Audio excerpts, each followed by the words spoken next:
ನಮಸ್ಕಾರ ಅಣ್ಣ. ಇವಾಗ ನಾವು ಮುದ್ದೇನಹಳ್ಳಿ ವಿಶ್ವೇಶ್ವರಯ್ಯನವರ ಹುಟ್ಟಿದ ಸ್ಥಳ ಮುಗಿಸ್ಕೊಂಡು ಈಗ ಟಿಪ್ಪು ಸುಲ್ತಾನರವರು ಹುಟ್ಟಿರುವಂಥ ದೇವನಹಳ್ಳಿ ಕೋಟೆಗೆ ಹೋಗ್ತಾ ಇದ್ದೀವಿ. ಬನ್ನಿ ಹೋಗೋಣ.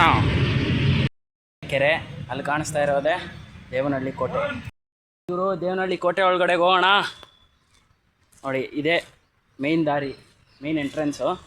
ಹಿಂಗೆ ಹೋಗ್ಬೇಕನ್ಸುತ್ತೆ. ಹಿಂಗೆ ಹೋಗೋದು. ಎಲ್ಲ ಕಲ್ಲಿಂದ ಕಟ್ಟಿರೋಂಥ ಕೋಟೆ. ಹಂಗೆ ನೋಡಿ, ಎಲ್ಲ ಕೋಟೆ ಒಂಥರ ಗೇಟ್ವೇ ಇದ್ದಂಗೆ, ಎಲ್ಲ ಗೇಟ್ವೇ ಇದ್ದಂಗೆ ನೋಡಿ. ಇದು ಈ ಮಣ್ಣಿನ ಕೋಟೆಯನ್ನು ರಿನೋವೇಟ್ ಮಾಡಿ, ಅಂದರೆ ಕಾಲಾಂತರಗೊಂಡು ಕಲ್ಲುಗಳಿಂದ ಮತ್ತೆ ರೀಕನ್ಸ್ಟ್ರಕ್ಟ್ ಮಾಡ್ತಾರೆ. ಕೋಟೆಯ ಇತಿಹಾಸ ಏನಂದರೆ, ಈ ಕೋಟೆನ ಮೊದಲು ಮಣ್ಣಿನಿಂದ ವಿಜಯನಗರ ಸಾಮ್ರಾಜ್ಯದ ಟೈಮಲ್ಲಿ ಮಲ್ಲ ಬೈರೇಗೌಡ ಅನ್ನೋಂಥವರು ಕಟ್ಟಿರ್ತಾರೆ. ಆಗ ದೇವನಹಳ್ಳಿಗೆ ಹಳೆ ಹೆಸರು ದೇವನದೊಡ್ಡಿ ಅಂತ, ಕಾಲಾಂತರಗೊಂಡು ದೇವನಹಳ್ಳಿ ಅಂತ ಆಗಿದೆ. ಸೊ ಮಲ್ಲ ಬೈರೇಗೌಡ ವಿಜಯನಗರ ಸಾಮ್ರಾಜ್ಯದಿಂದ ಹೀಗೆ ದಾಳಿಕೋರರು ಅಥವಾ ಕ್ಯಾಪ್ಚರ್ ಮಾಡುವಾಗ ಮರಾಠರು ಕ್ಯಾಪ್ಚರ್ ಮಾಡ್ತಾರೆ. ಮರಾಠರಿಂದ ಹೈದರಾಲಿ ಸೈನ್ಯ ಕ್ಯಾಪ್ಚರ್ ಮಾಡ್ತದೆ. ಈ ರೀತಿ ಹೈದರಾಲಿ ಸೈನ್ಯ ಕ್ಯಾಪ್ಚರ್ ಮಾಡಿರೋದ್ರಿಂದ ಇಲ್ಲಿ ಟಿಪ್ಪು ಸುಲ್ತಾನ್ ರವರು ಹುಟ್ಟುತ್ತಾರೆ. ಅದಾದ ನಂತರ ಈ ಕೋಟೆ ಬ್ರಿಟಿಷರ ಕೈಗೆ ವಶ ಆಗುತ್ತೆ. ಸೊ ಇದು ಈ ಕೋಟೆಯ ಮಾಹಿತಿ.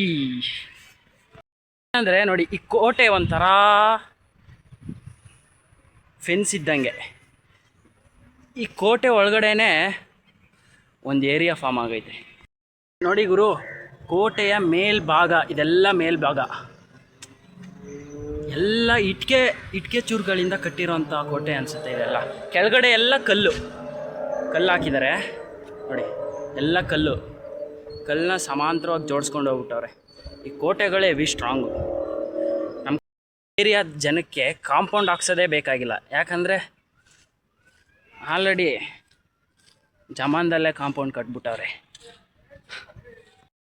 ಇಲ್ಲಿಗೆ ಈ ಕೋಟೆಯ ಎಂಟ್ರೆನ್ಸ್ ಮುಕ್ತಾಯ ಅನಿಸುತ್ತೆ. ಸೊ ಇನ್ನು ಟಿಪ್ಪು ಸುಲ್ತಾನರು ಹುಟ್ಟಿರುವಂಥ ಆರ್ಕಿಯಾಲಜಿಕಲ್ ಮಾನ್ಯುಮೆಂಟ್ಗೆ ಹೋಗೋಣ ಬನ್ನಿ. ಕೋಟೆ ಒಳಗಡೆ ಬೇಜಾನ್ ದೇವಸ್ಥಾನಗಳೈತೆ ನೋಡಿ. ರಾಘವೇಂದ್ರ ಸ್ವಾಮಿಯವರ ಮಠ ನೋಡಿ. 1 2 3 ದೇವಸ್ಥಾನ. ಎತ್ತಿನ ಬಂಡಿ ಬರ್ತೈತೆ. ಅಣ್ಣ ಎತ್ತು ಓಡಿಸೋಣ ನಾನು. ಈ ಕೋಟೆ 20 ಎಕರೆ ಐತಂತೆ. 20 ಎಕರೆ ವಿಸ್ತೀರ್ಣ ಆಯ್ತಂತೆ. ಎಲ್ಲ ನೆಕ್ಸ್ಟು ರಿನೋವೇಷನ್ ಮಾಡಿಬಿಟ್ಟವ್ರೆ. ಮಣ್ಣಿಂದ ಮಾಡಿರೋಂಥದ್ದನ್ನೆಲ್ಲ ಕಲ್ಲು ಹಾಕ್ಬಿಟ್ಟವ್ರೆ. ಟಿಪ್ಪು ಸುಲ್ತಾನ್ರವರು ಹೈದರಾಲಿಯ ಮಗ, ಮೈಸೂರಿನ ಹುಲಿ ಅಂತ ಹೆಸರುವಾಸಿಯಾಗಿರುವ ಟಿಪ್ಪು ಸುಲ್ತಾನ್ ದ ಶೇರ್ ಹುಟ್ಟಿರುವಂಥ ಜಾಗ ದೇವನಹಳ್ಳಿ ಫೋರ್ಟ್ನಲ್ಲಿರುವಂಥ ಈ ಜನ್ಮಸ್ಥಳಕ್ಕೆ ಜಸ್ಟ್ ನೋಡಿ, ಇದೇ ಹೈವೇ ಅಲ್ಲಿ ತೋರಿಸ್ತೀನಿ. ಅಲ್ಲಿ ಕಾರು ಗಾಡಿಗಳು ಹೋಗ್ತಾ ಇರೋದೇ ಹೈವೇ. ಜಸ್ಟ್ ಒಂದು ಡ್ರಾಪ್ ಕೊಟ್ಟು ಒಂದು ಸತಿ ನೋಡ್ಕೊಂಡೋಗಿ ಅಷ್ಟೇ. ಓಕೆ. ಓ ಗುರು, ಎಲ್ಲರೂ ಈ ವಿಡಿಯೋ ನೋಡಿದ್ದಕ್ಕಾಗಿ ನನ್ನ ಧನ್ಯವಾದಗಳನ್ನು ತಿಳಿಸ್ತಾ ಇದ್ದೀನಿ.